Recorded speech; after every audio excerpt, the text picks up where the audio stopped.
So the SunWize Power Ready Express systems that are shipped with solar modules that have MC4 cables also is accompanied by a large male and female cable. It's all one length, and what you're going to do is you're going to cut this into two pieces. So what we want to do is don't cut anywhere near the ends. What you're going to do is lay it out, find the midpoint. At that point you're going to cut the midpoint, and now you'll have two 15-foot cables, one for the positive and one for the negative. After you've taken your MC4 cable and cut it in half, you're then going to take the two leads, which is a positive and negative, and you're going to connect it up with your module. So in this case, we're going to just find the male and the female that work together. They're going to click in,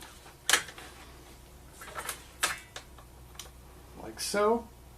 And at that point, you now have your connection for a 12-volt single module Power Ready Express.